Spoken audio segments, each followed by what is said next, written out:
தமிழ்நாட்டில் இன்றைக்கி பேசப்படக்கூடிய முக்கியமான ஒரு அரசியல் பிரச்சனையாக இருக்கக்கூடியது பார்த்திங்கன்னா இந்த மும்மொழி சார்ந்த ஒரு டிஸ்கஷன் இந்தி திணிப்பு அப்படிங்கிற ஒரு விஷயம் லைம்லைட்டில் இருக்குது பேசிகிட்டு இருக்காங்கிறத பார்க்குறோம். அதை ஒட்டி தொகுதி மறுவரை விஷயம் பேசிகிட்டு இருக்காங்க. இதுக்கு முன்னாடியே பார்த்திங்கன்னா நீட் விவகாரம் பேசிகிட்டு இருந்தாங்க. பிறகு அதே மாதிரி மாநிலத்துக்கான நிதி பகிர்வில் இருக்கக்கூடிய சிக்கல் பற்றி பேசிகிட்டு இருந்தாங்க. இந்த மாதிரியான விஷயங்கள் ரிப்பீட்டடாக பேசிகிட்டு இருந்தாங்க. ஆனால் இந்த மாதிரியான பிரச்சனையை திமுக எதற்காக பேசுகிறாங்கன்னா, தங்கள் மீதான ஆன்டி இன்கம்பன்சியை மடைமாற்றும் விதமாக மக்கள்கிட்ட ஒன்றிய அரசு தான் ஒரு விரோதமான அரசு, பிஜேபி கவர்மெண்ட்டை மக்களுக்கு எதிராக காட்டணும் அப்படிங்கிறதுக்காக பயன்படுத்திட்டு இருக்காங்க அப்படிங்கிறத பாஜக போன்றவர்கள் ஒரு குற்றச்சாட்டாக முன் வச்சுட்டு இருந்தாங்க. இப்போ என்னன்னா, பாஜகவுக்கு ஆதரவாக இருக்கக்கூடிய பாஜக ஆதரவு கருத்தை பேசக்கூடிய தினமலர் பத்திரிகையே அதில் இருக்க ரியாலிட்டி என்ன அப்படிங்கிறத போட்டு உடைச்சிருக்கு. அதை பற்றி தான் நம்ம இன்னைக்கு விரிவாக பேச போகிறோம். வணக்கம், இது நியூஸ் ஃபோக்கஸ் தமிழ். நீட் விவகாரம், பிறகு புதிய கல்விக் கொள்கையை ஏற்க மறுக்கிற விஷயம், பிறகு மும்மொழி கொள்கை விஷயம், பிறகு இப்போ அது கூடவே சேர்ந்திருக்க முக்கியமான விஷயங்கிறது தொகுதி மறுவரை. இந்த 4 முக்கியமான டிஸ்கஷன் இப்போ தமிழ்நாட்டில் அரசியல் களத்தில் ஒரு லைம் லைட்டில் இருக்குது. திரும்ப விவாதிக்கக்கூடிய ஒரு முக்கியமான ஒரு பிரச்சனையாக மாறிட்டு இருக்குங்கிறத நம்ம கவனிக்கிறோம். ஃபர்ஸ்ட் ஆஃப் ஆல், இந்த பிரச்சனைலாம் ஏன் சிக்கலுக்குரிய விஷயமா மாறுதுங்கிறத நம்ம பேச வேண்டியதாக இருக்குது. இதில் இந்த தொகுதி மறுவரை மட்டும் எடுத்து இந்த பக்கம் வச்சுட்டு, இப்போ இந்த நீட்டு, புதிய கல்விக் கொள்கை, பிறகு இப்போ இருக்கக்கூடிய அந்த மும்மொழி திணிப்பு, இந்த 3 விஷயம் இதெல்லாம் எதை சார்ந்த விஷயம் பார்த்தீங்கன்னா முழுக்க எல்லாமே கல்வி சார்ந்த விஷயம். கல்வி சார்ந்த விஷயம் அப்படின்னு பார்க்கும்போது கல்வியை பொறுத்த வரைக்கும் கல்வி யார் கண்ட்ரோலில் இருக்குன்னு பார்த்தீங்கன்னா அது கன்கரண்ட் பட்டியலில், அதாவது ஒத்திசைவு பட்டியலில் இருக்குது. சென்ட்ரல் கவர்மெண்ட்டும் தலையிடலாம், மாநில ஸ்டேட் கவர்மெண்ட்டும் தலையிடலாம் அப்படிங்கிற மாதிரியான ஒரு பொதுப்பட்டியல் அது இருக்குது அப்படிங்கிறனால பார்க்குறோம். கல்விங்கிறது பொதுப்பட்டியல் இருக்கிறதுனால தான் திமுக அது சார்ந்து எழுப்பக்கூடிய ஒரு கேள்விகள், அது சார்ந்து செய்யக்கூடிய அரசியலுக்கு பாஜக இந்தளவுக்கு இறங்கி செவி சாய்க்கக்கூடிய இடத்துக்கு, ரியாக்ஷன் பண்ணக்கூடிய இடத்துக்கு வருது. சப்போஸ் அது பொதுப்பட்டியல் இல்லாமல் ஒரு டிஃபென்ஸ் சம்மந்தப்பட்ட விஷயமா இருக்கட்டும், அல்லது வெளியுறவு சம்மந்தமான விஷயமா இருக்கட்டும், அல்லது வேறு எந்த விஷயங்களா இருக்கட்டும், இந்த மாதிரியான விஷயங்கள் இருந்ததுன்னா பாஜக இந்தளவுக்கு இது ரியாக்ட் பண்ணவே பண்ணாது. சட்டத்தை போட்டுட்டு அமைதியாக கடந்து போயிட்டே இருப்பாங்க. அந்த மாதிரி தான் கடந்த காலத்தில் அவங்க அப்படி தான் செஞ்சுருக்காங்க. ஸோ அதை தான் செஞ்சுருப்பாங்க. இது பொதுப்பட்டியல் இருக்கிறதுனால திரும்ப இதுக்கு இறங்கி பதில் கொடுக்குறது, நாங்கள் அதை செய்ய வரல, இதை தான் செய்ய வரோம் அப்படிங்கிற விளக்கங்கள்லாம் கொடுக்குறது, இதெல்லாம் இதை ஒட்டியே இருக்குங்கிறத நம்ம பார்க்குறோம். இப்போ ஏற்கனவே கல்வி சார்ந்த மும்மொழி, நீட்டு, பிறகு இந்த புதிய கல்விக் கொள்கை, இதெல்லாம் ஒரு டிஸ்கஷன் டாப்பிக்காக இருக்கிறத பார்க்குறோம். இதெல்லாம் ஒரு பக்கம் வச்சுப்போம். இப்போ இந்த தொகுதி மறுவரை, டீலிமிட்டேஷன், இது என்ன சொல்லுது அப்படின்னு பார்த்தீங்கன்னா, 1952 தான் ஃபர்ஸ்ட் இந்த டீலிமிட்டேஷன் செய்கிறாங்க. அதன் பிறகு 63 செய்கிறாங்க. அதன் பிறகு 72 திரும்ப தொகுதியை மறுவரை செய்கிறாங்க. அந்த தொகுதி மறுவரைங்கிறது மக்கள் தொகை கணக்கெடுப்பு நடத்தி மக்கள் தொகையினுடைய விகிதத்துக்கு ஏற்ப தொகுதிகளை மறுகட்டமைப்பு செய்யணும் அப்படிங்கிறதான் விஷயம். அதாவது இத்தனை லட்சம் மக்களுக்கு ஒரு ரெப்ரசன்டேட்டிவ் அப்படிங்கிற மாதிரியான ஒரு கணக்கு அப்படிங்கிறதா இருக்குது. இப்போ என்னென்னா, இப்போ இந்த தொகுதி மறுவரையை 72 செஞ்சதுக்கு பிறகு 76 இந்திய கவர்மெண்ட் என்ன பண்ணுறாங்க அப்படின்னு பார்த்தீங்கன்னா, மக்கள் தொகையை கட்டுப்படுத்த வேண்டிய தேவை இருக்குது. ஸோ குடும்ப கட்டுப்பாடை ஊக்குவிக்கணும் அப்படின்னு சொல்லிட்டு யூனியன் கவர்மெண்ட் சென்ட்ரல் கவர்மெண்ட் அந்த விஷயத்தை இம்ப்ளிமெண்ட் பண்ணுறாங்க. அதை இம்ப்ளிமெண்ட் பண்ணும்போது அதை ரொம்ப வேகமாக அதை எடுத்துக்கிட்ட மாநிலங்கள் எதுன்னு பார்த்தீங்கன்னா தென் மாநிலங்கள். வழக்கம் போல் இந்த தென் மாநிலங்கள் எல்லாத்துலேயும், அதாவது வட மாநிலங்களை கம்பேர் பண்ணும்போது தென் மாநிலம் எல்லாத்துலேயும் முன்னேறிய மாநிலங்களாக இருக்கக்கூடிய இந்த மாநிலங்கள் தான் உடனடியாக அந்த திட்டத்தையும் எடுத்துக்கிட்டு தீவிரமாக நடைமுறைப்படுத்துகிறாங்க. அதை நடைமுறைப்படுத்தின விளைவாக தென் மாநிலங்களில் மக்கள் தொகை எண்ணிக்கை கட்டுப்படுத்தக்கூடிய ஒரு இலக்கு வந்துருச்சு. வட மாநிலங்களில் மாறா அது கைமீறி போயிடுச்சு அப்படிங்கிறதா இருக்குது. அதாவது 76 என்ன பண்ணுறாங்கன்னா, இந்த குடும்ப கட்டுப்பாடு விஷயத்தை அமல்படுத்தணும்னு சொல்லி முடிவு பண்ணிட்டு, அதன் பிறகு 2002 நம்ம தொகுதியை மறுவரை செய்யலாம், அப்போ எடுக்கிற மக்கள் தொகையின் அடிப்படையில் செய்யலாம் அப்படின்னு முடிவு பண்ணுறாங்க. 2002 பார்த்தீங்கன்னா வாஜ்பாய் கவர்மெண்ட் அவங்க என்ன பண்ணுறாங்கன்னா, இந்த தொகுதி மறுவரைங்கிற விஷயத்தில் தென் மாநிலங்கள் தங்களுடைய மக்களை கரெக்டாக கண்ட்ரோல் பண்ணி வச்சுட்டாங்க, மக்கள் தொகை எண்ணிக்கை கண்ட்ரோல் பண்ணிட்டாங்க. ஸோ வட மாநிலங்கள் அதை கண்ட்ரோல் பண்ணல. அதனால் அதை இன்னும் 2026 மக்கள் தொகை கணக்கெடுப்பு செஞ்சு அதன் பிறகு தொகுதி மறுவரை செஞ்சுக்கலாம் அப்படிங்கிற இடத்துக்கு போஸ்ட்போன் பண்ணுறாங்க. ஸோ இப்போ ஆல்மோஸ்ட் இப்போ அந்த இடத்துக்கு வந்துருச்சு. 2025 நம்ம போயிருக்கோம். அடுத்த ஆண்டு மக்கள் தொகை கணக்கெடுப்பு, அதன் அடிப்படையில் தொகுதி மறுவரை அப்படிங்கிற விஷயம். ஃபர்ஸ்ட் இங்கே நம்ம இன்னொரு விஷயத்தை கவனிக்கணும். மக்கள் தொகை கணக்கெடுப்பு அப்படிங்கிறது பார்த்தீங்கன்னா 2021 செஞ்சுருக்கணும். அப்போ கொரோனா பீக் பீரியட் இருந்துச்சு. அந்த கொரோனா பீக்கில் இருக்கிறதுனால மக்கள் தொகை கணக்கெடுப்பு மோடி நடத்தலைன்னு பார்த்தோம். அந்த பேண்டமிக் பீரியட் முடிஞ்சதுக்கு பிறகு எப்போ நடத்தப்படுங்கிற விஷயத்தை அவர் அறிவிச்சிருக்கணும். அவர் அறிவிக்கலை. ஸ்டில்லும் இப்போ வரையும் அதை பற்றின ஒரு அஃபிஷியல் ஸ்டேட்மெண்ட் எதுவும் இல்லாமல் தான் பயணிச்சுட்டு இருக்குங்கிறத பார்க்குறோம். மக்கள் தொகையே இல்லாமல் எப்படி இவங்க திட்டங்களை கொண்டு வராங்க, எத்தனை மக்களுக்கு எவ்வளோ திட்டங்களை கொண்டு போய் சேர்க்குறோம், எவ்வளோ விகிதம், என்ன மாதிரியான ஸ்கீம்ஸ் உருவாக்கணும், இந்த மாதிரியான எந்த ஒரு கிளாரிட்டியுமே இல்லாமல் தான் யூனியன் கவர்மெண்ட் ரன் ஆகிட்டு இருக்கு அப்படிங்கிறத நம்ம பார்க்குறோம். மக்கள் தொகை கணக்கெடுப்பை பிரதமர் மோடி செய்வார்ன்ற கேள்வி இருக்குது. செஞ்சார்னா அது கூடவே சாதிவாரி கணக்கெடுப்பும் செய்யணுன்ற ஒரு நெருக்கடி இருக்குது. அதை செஞ்சார்னா எந்தெந்த துறைகளில் எவ்வளோ இடங்களில் எந்த சாதிகளில் உட்காந்துருக்காங்க, எந்த சாதிகள் வந்து எங்கேயுமே இல்லாமல் இருக்காங்க, எந்த சாதிகளுக்கும் ரெப்ரசன்டேட்டிவ் இல்லாமல் இருக்கிற துறைகள் எவ்வளோ இருக்குது அப்படிங்கிற மாதிரிலாம் அந்த விஷயங்கள்லாம் டீகோட் ஆகிடும், வெளியில் வந்துடும். குறிப்பாக வந்து ஏற்கனவே சொன்ன மாதிரி சில ஆதிக்க சாதிகள் முக்கியமான போஸ்ட் எல்லாத்தையும் அலங்கரிச்சிட்டு இருக்காங்க. பல இடங்களில் வந்து ஒடுக்கப்பட்ட சமூகங்கள், பிற்படுத்தப்பட்ட சமூகங்கள், பழங்குடியின சமூகங்கள் அவங்களாம் வந்து புறக்கணிக்கப்பட்டிருக்க விஷயங்கள் இருக்குது. அது பிஎம் அலுவலகத்திலே இருக்குது அப்படிங்கிறதெல்லாம் வந்து எதிர்க்கட்சி தலைவர் ராகுல் காந்தி பல உண்மைகளை கடந்த காலத்தில் போட்டு உடைச்சிருக்காரு. இப்போ அப்படி இருக்கும்போது அது வந்து மோடிக்கு ஒரு நெருக்கடியான ஒரு சப்ஜெக்ட் அப்படிங்கிறத பார்க்குறோம். ஸோ இப்போ வந்து 26 மக்கள் தொகை கணக்கெடுப்பு நடத்தணுங்கிறது ஒரு விதி இருக்குது. ஏன்னா அரசியலமைப்பு சட்டத்தின் பிரிவு 82 அது குறிப்பிடப்பட்டிருக்கு. அதை 26 எடுக்கக்கூடிய மக்கள் தொகை கணக்கெடுப்பு ஒட்டி தான் தொகுதி மறுவரை செய்யணும்னு சொல்லிட்டு ஃப்ரேம் பண்ணி வச்சுருக்காங்க. ஸோ இப்போ அதை நோக்கி அது நகர்ந்து வரப்போகுது. அதனால தான் வந்து 2025 ஒரு ஆண்டுக்கு முன்பு திமுக அரசு வந்து அது குறித்து ஸ்டேட் கவர்மெண்ட் கவலைப்பட ஆரம்பிச்சிட்டாங்க. திமுக கவர்மெண்ட் மட்டும் கிடையாது, ஒட்டுமொத்த தென்னிந்தியாவுமே கவலைப்படக்கூடிய ஒரு இடத்துக்கு தள்ளப்பட்டிருக்கு அப்படிங்கிறத பார்க்குறோம். ஸோ இப்போ அதனால தான் இதெல்லாம் டிஸ்கஷனுக்கு வருதுங்கிறத பார்க்குறோம். தமிழ்நாட்டை பொறுத்த வரைக்கும் பார்த்தீங்கன்னா வந்து கிட்டத்தட்ட 20 லட்சம் மக்களுக்கு ஒரு எம்பி அப்படிங்கிற மாதிரி வந்து 39 எம்பிக்கள் தமிழ்நாட்டுக்கு இருக்காங்க அப்படிங்கிற கணக்கு. இதே பேட்டர்னை இந்தியாவுக்கு செட் பண்ணோம்னா 543 எம்பிகளை செக் பண்ணி பார்க்கும்பொழுது கிட்டத்தட்ட 25 லட்சம் மக்களுக்கு ஒரு எம்பி அப்படிங்கிற மாதிரி அந்த விஷயங்கள் இருக்குது. தமிழ்நாட்டுக்கும் இந்தியாவுக்கும் வேரியேஷன் பார்த்தா இதிலே 5 லட்சம் மக்களுக்கு வித்தியாசங்கள் இருக்குது. அப்படி இருக்கும்போது அப்போ வந்து ஆல்மோஸ்ட் இன்னும் இப்போ ஸ்பெசிஃபையாக யூபிக்கெலாம் மத்திய பிரதேசலாம் செக் பண்ணி பார்த்தா அது ரொம்ப மலைப்பாக இருக்கும் அப்படிங்கிறத நம்ம பார்க்குறோம். அந்தளவுக்கு வந்து அங்கே வந்து பொருந்தாத இருக்கும். கிட்டத்தட்ட 30 லட்சத்துக்கு மேலே போகும். 30 லட்சம் மக்களுக்கு ஒரு எம்பி அப்படிங்கிற மாதிரி தான் அங்கே இருக்குன்ற மாதிரி சுச்சுவேஷன் 30ம் கிராஸ் ஆக வாய்ப்பு இருக்குது. அந்த மாதிரி இருக்குது. ஸோ இப்போ அப்படி இருக்கும் பொழுது மக்கள் தொகையினுடைய அடிப்படையில் வந்து எம்பிக்கள் இருக்குங்கிறது மாற்று கருத்தே இல்லை. ஆனால் என்னென்னா இப்போ கடந்த காலத்தில் வட மாநிலத்தை ஆண்ட ஆட்சியாளர்கள் செஞ்ச தவறின் காரணமாக அதுக்கு தென் மாநிலங்கள் வழிகாடா அப்படிங்கிற ஒரு சிக்கல் மாதிரி இருக்குது.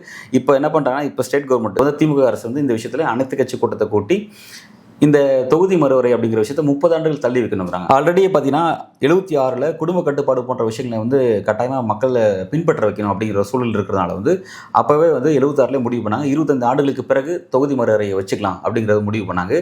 ஆனால் அந்த 25 ஆண்டுகளில் பெரிய அளவில் வந்து எந்த ஒரு மாற்றமும் நடக்கலை, மக்கள் அதை யாரும் பின்பற்றலை அப்படிங்கிறனால 2002ல் மறுபடியும் 25 ஆண்டுகள் தள்ளி வச்சாங்க. அந்த பீரியட் தான் வந்து இப்போ நம்ம சந்திக்க போகிறோம். அந்த ஒரு கிட்டத்தட்ட 50 ஆண்டுகள் முடிஞ்சிச்சு. இந்த 50 ஆண்டுகள் தொகுதி மறுவரையே செய்யலை. இடையில ஒரு முறை தொகுதி மறுவரை நடந்தது. அது எப்படி நடந்தது அப்படின்னு பார்த்தீங்கன்னா எல்லையை மட்டும் தொகுதியோட எண்ணிக்கையை இன்க்ரீஸ் பண்ணல, எல்லையை பவுண்டரிஸை மட்டும் சேஞ்ச் பண்ணிட்டாங்க. இப்போ ஒரு சட்டமன்ற தொகுதி இந்த இதில் சேர்ந்துருக்கும், இன்னொரு சட்டமன்ற தொகுதி அதில் சேர்ந்துருக்கும் அப்படிங்கிற மாதிரி ஷேர் பண்ணிக்கிற மாதிரி அந்த எல்லையை மட்டும் சேஞ்ச் பண்ணிட்டாங்க. இன்க்ரீஸ் பண்ணல, நம்பர்ஸ் இன்க்ரீஸ் பண்ணல அப்படிங்கிறத பார்த்தோம். இப்போ நிச்சயமாக வந்து மக்கள் தொகையின் அடிப்படையில் வந்து தொகுதி மறுவரை செய்ய வேண்டிய நெருக்கடி இருக்குது. ஆனால் அதை எப்படி செய்ய போகிறோம் அப்படிங்கிறது ஒரு சிக்கல் இருக்குது. அதுக்கு காரணம் வட மாநில ஆட்சியாளர்கள் செஞ்ச தவறு. அதன் காரணமாக திரும்ப இந்த ஒவ்வொரு முறையும் 25 வருஷம் 30 வருஷம் சொல்லிட்டு தள்ளி போயிட்டே இருந்துச்சுன்னா மக்கள் வந்து தங்களுடைய எம்பிக்களை சந்திக்கிறதுங்கிறது தேர்தல் டைமில் மட்டும் தான் சந்திக்க முடியும் தவிர மற்ற எப்போதும் சந்திக்க முடியாது. எம்பிக்களுக்கும் மக்களுக்கும் மிகப்பெரிய ஒரு கேப் இருக்கும் அப்படிங்கிற மாதிரியான ஒரு சிக்கலை நோக்கி தான் இது போயிட்டுருக்கு அப்படிங்கிறத நம்ம அங்கே பார்க்க வேண்டியதாக இருக்குது. ஸோ இப்போ வந்து இது கூடவே இன்னொரு சில விஷயங்கள்லாம் பேச வேண்டியது இருக்குது. அதாவது தமிழ்நாடு திமுக கவர்மெண்ட் வந்து இந்த பிரச்சனைலாம் பிஜேபி கவர்மெண்ட்டுக்கு எதிராக ரைஸ் பண்ணுறாங்க. ரைஸ் பண்ணும்போது வந்து தமிழ்நாடு கவர்மெண்ட்டை நோக்கி திமுக நோக்கி சில கேள்விகள் முன் வைக்கிறாங்க. அது எப்படி சொல்கிறாங்கன்னா, இப்போ இந்த மும்மொழி கொள்கையாக இருக்கட்டும், இந்தி திணிப்பு போன்ற விஷயமா இருக்கட்டும், அதுக்கு என்ன கருத்து சொல்கிறாங்கன்னா, கவர்மெண்ட் ஒரு திட்டத்தை கொண்டு வராங்கன்னா அது மக்களை ரியாக்ட் பண்ணிக்கிட்டோம், மக்களுக்காக யாரும் பேசக்கூடாது. அதாவது யூனியன் கவர்மெண்ட் ஒன்று கொண்டு வரும்போது ஸ்டேட் கவர்மெண்ட் யாரும் ரியாக்ட் பண்ணவே கூடாது நீங்கள் எதிர்பார்த்தீங்க அப்படின்னா, நீங்கள் சில இடங்களில் சில திட்டத்தை கொண்டு வரீங்களே அதை அந்த மக்கள்கிட்ட தான் நீங்கள் கொண்டு வந்தீங்கன்ற கேள்வி நம்ம கேட்க வேண்டியதாக இருக்குது. ஜம்மு அண்ட் காஷ்மீரில் ஆர்டிகல் 370ங்கிற அந்த மாநிலத்துக்கான சிறப்பு அந்தஸ்துங்கிற விஷயத்தை நீக்கினது அந்த மக்களோட உரிமை சம்மந்தப்பட்டதானே. அப்போ அந்த மக்கள்கிட்ட ரெஃபரண்டம் நடத்தி நீங்கள் முடிவு பண்ணிங்களா?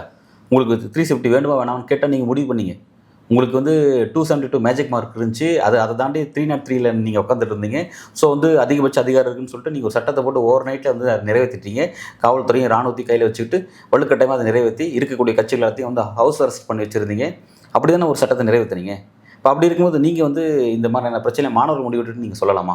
மாணவர்கள்ட்ட ஃபர்ஸ்ட் ஆஃப் ஆல் மொழிங்கிற விஷயமே வந்து எப்படி அதை நம்ம டீப்பாக புரிஞ்சுக்க வேண்டியது. மொழிங்கிறது வந்து எல்லாராலுமே மொழியை எல்லாம் கற்றுக்க முடியாது சுலபமாக. அதில் நிறைய சிக்கல் இருக்குது. சில நபர்கள் சாதாரணமாக மொழி அசால்ட்டாக கற்றுப்பாங்க. அவங்க ஈஸியாகவே சில மொழியில் கற்றுக்கிறதுக்கான வாய்ப்புகள் இருக்குது. எல்லாருமே புலவராக போகிறதில்ல. மொழி வளம் தேவைன்னு நினைக்கக்கூடியவங்க வந்து ஈஸியாக அந்த மொழியை கற்றுப்பாங்க. 3 மொழியில் 30 மொழிக்குள்ளே கற்றுப்பாங்க. அப்போ சயின்ஸ் கற்றுக்கிறவனும் வந்து மேக்ஸ் கற்றுக்கிறவனும் வந்து நீங்கள் மொழி கற்றுக்க சொல்லி டார்ச்சர் பண்ணக்கூடாது. எல்லாமே வந்து ஒரு டிஃபிகல்ட்டான ஒரு டாஸ்க் தான். மொழிங்கிறது ஒரு டிஃபிகல்ட்டான டாஸ்க் தான். எல்லாருக்கும் எல்லாமே ஈஸியாக வந்துடாது. அப்படிங்கிற ஒரு ரியாலிட்டியை புரிஞ்சுக்காம கட்டாயமாக இங்கே இருக்கவங்க 3 மொழி கற்றுக்கிட்டே ஆகணும்னு நீங்கள் சொல்கிறீங்களே. வட மாநிலங்களில் ப்ராப்பராக ஒரு மொழியே கூட ஹிந்தியை கூட அவங்களுக்கு ப்ராப்பராக தெரிய மாட்டேங்குது. ஹிந்தி எக்ஸாம்ஸ் கூட வந்து ப்ராப்பராக எழுதுறது கிடையாது. பீகாரில் சரி, உத்தரப்பிரதேசம் சரி, ஹிந்தி மொழியில் அவங்களோட தாய்மொழியிலே கூட அவங்க வந்து தாய்மொழி அவங்களுக்கு இல்லைங்கிறது வேறு விஷயம்.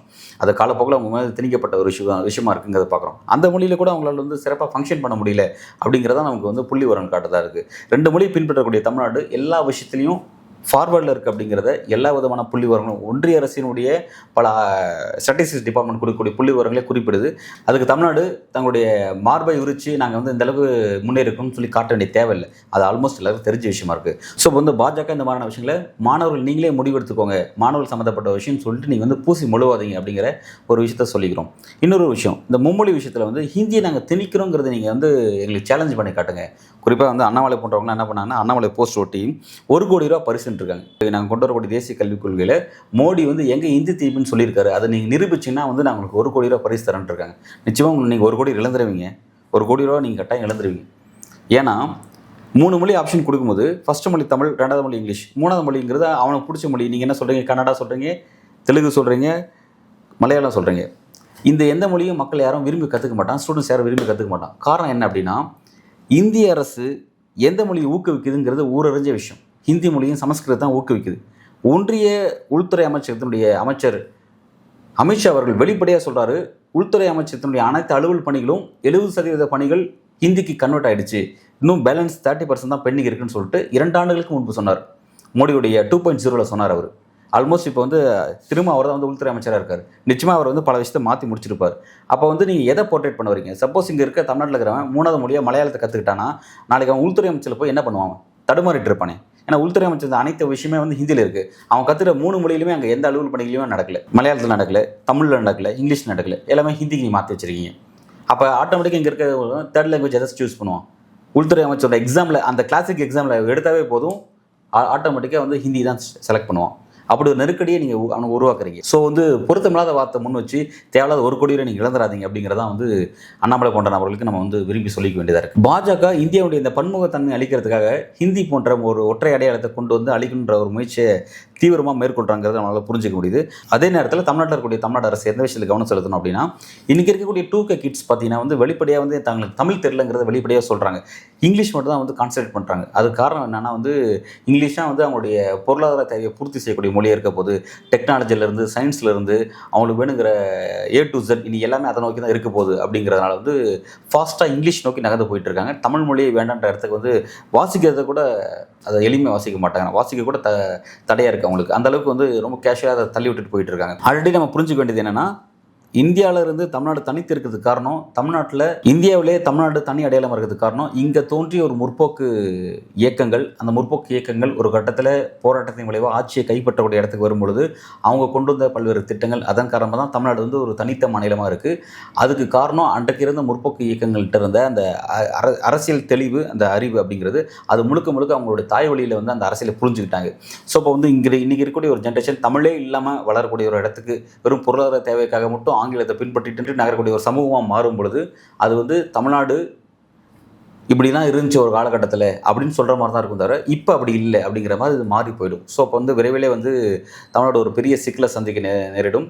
ஸோ அப்போ இன்றைக்கு இருக்க யங்ஸ்டர்ஸ்கிட்ட இந்த அரசியலை கொண்டு போய் சேர்க்கணும் அப்படின்னா, தமிழ்நாடு உள்ளிட்ட இந்த பண்பாட்டு அரசியலை கொண்டு போய் சேர்க்கணும்னா வந்து தாய்மொழியில் தான் கொண்டு போய் சேர்க்க முடியும். தாய்மொழியை தவிர்த்துட்டு வளரக்கூடிய ஒரு ஜென்ரேஷன் இங்கே உருவாகிட்டு இருக்குது. அதை சரி செய்ய வேண்டிய ஒரு நெருக்கடி வந்து இன்றைக்கி இருக்கக்கூடிய ஸ்டேட் கவர்மெண்ட்டுக்கு இருக்குது. அதை உணர்ந்து செயல்பட வேண்டியது இருக்குது அப்படிங்கிறத தாழ்மையான ஒரு கருத்தை வலியுறுத்திக்கிறாங்க.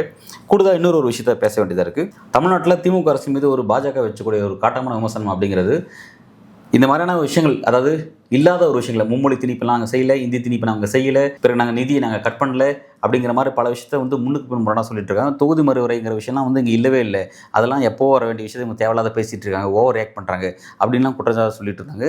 அப்படிப்பட்ட பாஜகவினர்களுக்கு ரொம்ப அழகாக தினமலர்லாம் அப்படி எழுதாது, தினமலரை குறிப்பிட்டு தன்னோட கருத்தை சொல்லியிருக்காங்க. அவங்க என்ன சொல்கிறாங்க அப்படின்னா, தொகுதி மறுவரை பிரச்சனையில் அனைவரும் குறிப்பாக தென் மாநிலங்கள் ஏற்கத்தக்க தீர்வு காணப்பட வேண்டும். தினமலர் தன்னோட கருத்தில் ரொம்ப வலிமையாக சொல்லக்கூடிய ஒரு விஷயம் என்னன்னா, தென் மாநிலங்கள் இந்த தொகுதி மறுவரை உள்ளிட்ட இந்த பிரச்சனையினால மாநில உரிமைகள் பாதிக்கப்பட போகுது அப்படிங்கிற அளவில் சீரியஸாக கவலைப்படுறாங்க.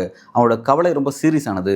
ஸோ வந்து இதை வந்து எப்படி தீர்க்கப்படணும் அப்படின்னு பார்த்தீங்கன்னா, யூனியன் கவர்மெண்ட்டுக்கும் ஸ்டேட் கவர்மெண்ட்டுக்கும் வந்து ஒரு நல்ல ரிலேஷன்ஷிப் இருக்கணும். அது கெட்டு போச்சுன்னா வந்து அரசியல் சிக்கல் ஏற்படும். ஸோ வந்து அதை பேலன்ஸாக வச்சுக்கிறதுக்காக அவங்களுக்கு உருவாகிருக்க இந்த கவலையை நீங்கள் வந்து டீசெண்டாக உட்காந்து பேசி சரி செய்யணும். இதில் யாருக்கும் வெற்றி இருக்கக்கூடாது, யாருக்கும் தோல்வி இருக்கக்கூடாது. அந்த வகையில் இதை பேசி முடிக்கணும். நீங்கள் வழக்கமாக உங்களுக்குன்னு இருக்கக்கூடிய ஒரு தனிப்பட்ட அதிகாரம் இருக்குது பார்த்தீங்கன்னா, அந்த அதிகாரத்தை பயன்படுத்தி இதை தீர்த்துறாதீங்க அப்படின்ற ஒரு அறிவுறுத்தலும் கொடுக்குறாங்க. அதாவது அது என்னென்னா, யூனியன் கவர்மெண்ட் ஆச்சு, நமக்கு தான் வானளாவிய பவர் இருக்கே, நம்ம வந்து போலீஸ் வச்சு ட்ரீட் பண்ணலாம், மிலிட்ரி வச்சு ட்ரீட் பண்ணலாம் அப்படின்ற மாதிரி நீங்கள் வேறு விதமான ஆக்டிவிட்டிஸ் மூலமாக நீங்கள் ட்ரீட் பண்ணிங்கன்னா விளைவு மோசமாக இருக்கும் அப்படிங்கிறதான் வந்து வழக்கமாக உங்கள்கிட்ட இருக்க அந்த அதிகாரத்தை பயன்படுத்தி தீர்த்துறாதீங்க இந்த பிரச்சனையை, இது வேறு மாதிரி அப்படிங்கிற ஒரு விஷயத்தை அறிவுறுத்தும் வகையில் ரொம்ப அழகாக சாஃப்டாக எழுதியிருக்காங்க. இதுவே வந்து அரசியல் ஆழம் புரிஞ்சவங்களுக்கு இது வந்து சாஃப்ட் கிடையாது, இது வந்து ஒரு ஹார்டான டோன் தான் பயன்படுத்துகிறங்கிறது புரியும்.